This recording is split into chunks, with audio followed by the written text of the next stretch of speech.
Est-ce qu'il vous est déjà arrivé d'être dans un travail ou dans des études et ne pas vous sentir à votre place?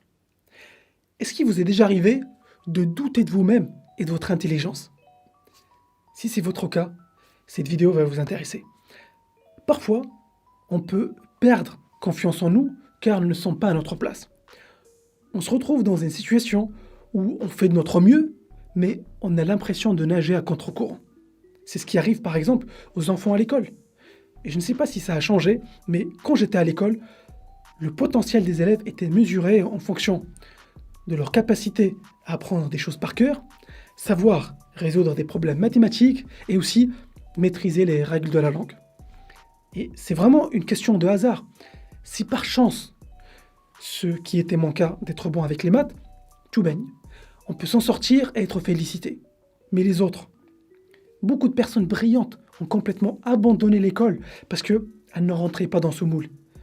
Bon, peut-être que les choses ont changé maintenant, mais c'était comme ça à mon époque.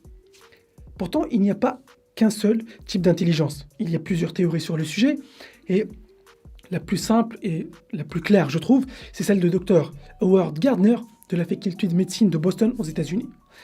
Il nous explique qu'il y a 8 types d'intelligence. On peut challenger cette théorie pour dire que l'humain est plus complexe que ça, mais juste pour comprendre ces 8 types d'intelligence nous donne déjà une bonne compréhension sur nos points forts et aussi les choses qui viennent à nous facilement. Il y a l'intelligence verbale linguistique. C'est votre sensibilité aux structures linguistiques. Ce sont les personnes dotées de cette intelligence sont celles qui se dirigent naturellement vers des métiers comme écrivain, poète, orateur, journaliste, homme ou femme politique. Ce sont les personnes qui aiment bien lire, faire des mots fléchés, jouer au Scrabble. Ensuite, l'intelligence logique et mathématique.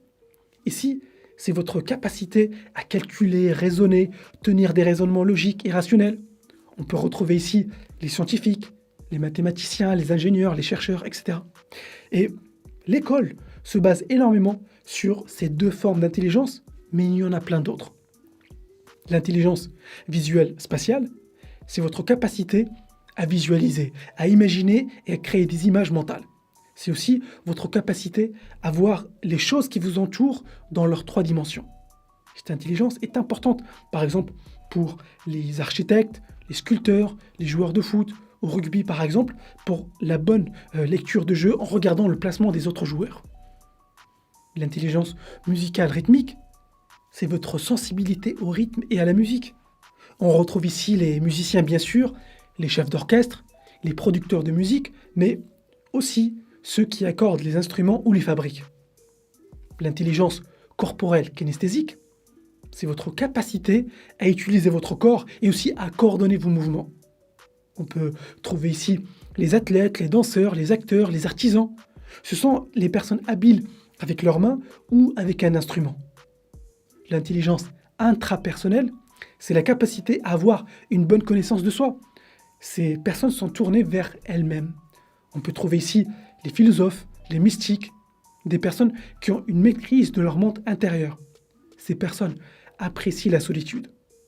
L'intelligence interpersonnelle, donc, c'est la capacité à entrer en contact avec les autres. Ces personnes ont beaucoup de facilité à nouer le contact avec les autres, à engager la conversation. On peut trouver ici les commerciaux, les hommes politiques, les formateurs. Et l'intelligence naturaliste, cette forme d'intelligence a été rajoutée par Howard Gardner plus tard. Elle concerne les personnes qui ont des facilités à identifier les formes et structures dans la nature. Ces personnes s'intéressent donc aux plantes et aux animaux. Et pourquoi je vous parle de tout ça? C'est pour vous expliquer que nous sommes tous différents. Chacun de nous peut avoir des facilités dans un domaine, voire même plusieurs domaines. Parfois, on peut perdre confiance en nous parce qu'on se sent incapable dans un domaine, on ne se sent pas dans notre élément.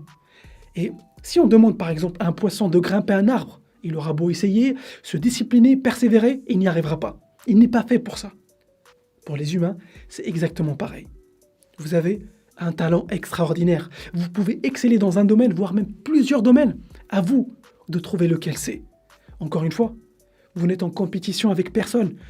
Concentrez-vous sur vous-même et trouvez les choses qui vous passionnent et qui viennent à vous facilement.